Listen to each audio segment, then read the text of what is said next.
လေပေါ်မှာပြန်ဝဲလာတဲ့ငှက်မိုးလေးတစ်စုံဟာစရာပေါ်မှာထိုင်းနေတဲ့လူတစ်ယောက်ရဲ့ခြေထောက်နားသို့ကျသွားခဲ့ပါအဲ့ဒီလူကသူ့ရဲ့မှတ်စုစာအုပ်ဟောင်းလေးကိုထုတ်ကြည့်နေခဲ့ပြီးခြေထောက်ပေါ်ကျလာတဲ့ငှက်မိုးလေးကိုမှတ်စုစာအုပ်ဟောင်းလေးရဲ့သို့တင်ထားခဲ့ပါတယ်သူကတော့တစ်စုံတစ်ခုကြောင့်ပြုံးနေပြီးတော့သူ့ရဲ့ရှေ့ကလူကိုလည်းနှုတ်ဆက်နေပါသေးတယ်သူ့ရဲ့နာမည်ကတော့လှိုင်စင်းကားပဲဖြစ်ပါတယ်သူရှေ့ကလူတစ်ယောက်ရဲ့ဖက်နှက်ကိုကြည့်ပြီးဖက်နှက်ကအဖြေအောင်ဖြစ်ပြီးအရန်တန်းရှင်းနေတာကြောင့်ကိုပြန်မြင်နေရတယ်လို့ပဲလို့ပြောနေခဲ့ပါတယ်ဖက်နှက်တွေဆိုတာမှတ်ဖို့နဲ့ကတ်လို့ပဲဖြစ်ပြီးတော့လူတစ်ယောက်ကိုသူမျက်နှာကြည့်ပြီးမဆုံးဖြတ်ပဲဖက်နှက်တွေကိုကြည့်ပြီးဆုံးဖြတ်ရတယ်လို့အမေကပြောဘူးတယ်ရှိရလို့ပြောပြနေခဲ့ပါတယ်ဒါပေမဲ့လှိုင်ရဲ့ဖက်နှက်တွေကတော့အရန်ဟောင်းနဲ့စုပ်ပြတ်နေခဲ့ပါပြီ။ကြိုက်လို့အခုထိဝတ်နေတာလို့ထပ်ပြောပြန်ပါတယ်။သူကအခုဖက်နှက်တွေကိုကြိုက်တယ်ဆိုပေမဲ့သူ့ဘက်မှာဖက်နှက်တွေအများကြီးဝတ်ခဲ့ဘူးပါတယ်။ပထမဆုံးဝတ်ခဲ့တဲ့ဖက်နှက်ကတော့သူ့အမေပြောပြတဲ့မော်ဖက်နှက်ကလေးတစ်ခုပဲဖြစ်ပါတယ်။လှိုင်ကညံရင်အိုင်ကျူနေပါတဲ့အပြင်မတန်မစွမ်းတစ်ယောက်ဖြစ်တာကြောင့်အခုကရိယာနဲ့လမ်းလျှောက်နေခဲ့ရပါတယ်။ဒါပေမဲ့လှိုင်ရဲ့အမေကတော့တမန်လူတစ်ယောက်လိုပဲဖြစ်ပြီးတော့မလုံနိုင်တာဘာမှမရှိဘူးလို့အမြဲတမ်းတင်ပြလေရှိပါတယ်။လှိုင်စမိုးတဲ့နေ့မှာပဲလှိုင်ရဲ့အဖိုးကပါကစ္စတန်ကိုစစ်တိုက်ထွက်ခဲ့ရပေမဲ့ပြန်မလာနိုင်ခဲ့ပါဘူး။နောက်ပြီးအဘိုးကဒုတိယကမ္ဘာစစ်အဘေးကပထမကမ္ဘာစစ်သူတို့လည်းပြန်မလာနိုင်ခဲ့ကြပါဘူး။လှိုင်ရဲ့အဘိုးဘေးအားလုံးရဲ့နာမည်ကလှိုင်ပဲဖြစ်ပါတယ်။နိုင်ငံအတွက်အသက်ပေးသွားတာဖြစ်တာကြောင့်ဂုဏ်ယူစွာနဲ့သူ့ကိုလည်းလှိုင်လို့ပေးခဲ့တာပဲဖြစ်ပါတယ်။လှိုင်တို့ကလေယာတွေအများကြီးပိုင်ဆိုင်ပြီးမြို့နယ်မနီးမဝေးတော့ဘိုးဘေးတိစောက်ခဲ့တဲ့အိမ်လေးမှာပဲနေတာဖြစ်ပါတယ်။အဲ့ဒီလေတွေကိုတော့လှိုင်ရဲ့အမေကတူးတဲ့စီမံခန့်ခွဲတာဖြစ်ပါ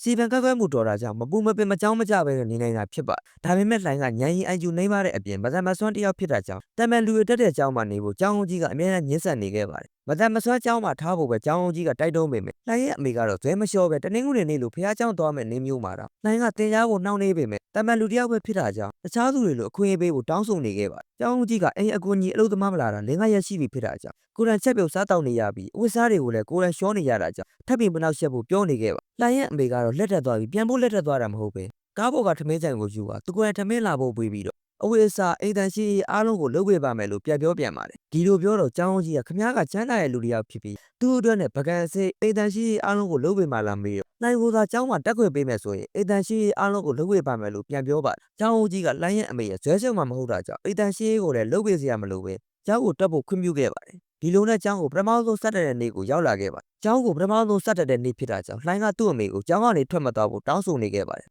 လှိုင်းရဲ့အမေကလည်းကျောင်းရှိမှထိုင်ကုန်လေးမှာစောင့်နေပါလို့ပြောခဲ့ပါတယ်။လှိုင်းလည်းကျောင်းတန်းထဲကိုရောက်သွားတဲ့အချိန်မှာတော့မတန်မစွမ်းတစ်ယောက်ဖြစ်တာကြောင့်ကျောင်းသားအများစုကနေရာမပေးချင်တဲ့အခြေအနေဖြစ်ပါတယ်။ထူးဆန်းတာတစ်ခုကလူတွေကကိုယ့်ကိုစမိုးတဲ့နေ့ကိုမှတ်မိမှာမဟုတ်သလိုစပြီးလမ်းလျှောက်တဲ့နေ့ကိုလည်းမှတ်မိမှာမဟုတ်ပါ။ကျွန်တော်တို့စပြီးစကားပြောတဲ့နေ့တွေရောပေါ့။ဒါပေမဲ့လှိုင်းရဲ့ဘွားမှာတော့သူပထမအဦးဆုံးကြားဘူးတဲ့အချိုသာဆုံးအတန်ကိုတော့ခုထိမှတ်မိနေသေးလို့ပြောပြနေခဲ့ပါ။တန်းထဲကလူတွေကသူ့ကိုထိုင်ကုန်ပေးကြပဲဒီမှာထိုင်လို့ရတယ်ဆိုတဲ့ချိုသာတဲ့အတန်လေးနဲ့လှပတဲ့မျက်နှာလေးနဲ့အတူကျောင်းစတက်တဲ့နေ့မှာလေကောင်မလေးတစ်ယောက်နဲ့စတွေ့ခဲ့ပါဒါကတော့လှိုင်းရဲ့ဘွားမှာပထမဆုံးတငယ်ချင်းပဲဖြစ်ပါအဲ့ဒီကောင်မလေးရဲ့နာမည်ကတော့ရူပါပဲဖြစ်ပါတယ်ရူပါကလှိုင်းရဲ့ခြေထောက်ကဘာဖြစ်တာလဲလို့မေးတော့လှိုင်းကအကောင်းကြီးပါလို့ပြန်ဖြေပါတယ်နောက်ပြီးရူပါကဗမာနေရာလဲမေးတော့အိမ်မနေရာပါလို့ဦးချောင်ချောင်နဲ့ပြန်ဖြေပြန်ပါဒီလိုနဲ့လှိုင်းရဲ့ရူပါကတငယ်ချင်းတွေဖြစ်လာခဲ့ပါတယ်လှိုင်းရဲ့ဘွားမှာသူ့အမေအပြင်လူအများကြီးနဲ့စကားမပြောဘူးပြင်မဲ့ရူပါနဲ့ကြအမြဲတမ်းတပူးတွဲနေရင်းနဲ့ရူပါရဲ့အပြုံးတွေကလှိုင်းကိုနှွေးထွေးစေခဲ့ပါတယ်အရင်ကအမေနဲ့တန်နှုတ်တွဲရှိတဲ့ဘွားကိုဘာမှမသိတဲ့ခံစားချက်မျိုးဝင်လာတာကြောင့်ရူပါကိုအနားမှာရှိနေခြင်းခဲ့ပြီးအမြဲတမ်းသူ့မျက်နှာလေးကိုပဲကြည့်နေမိတယ်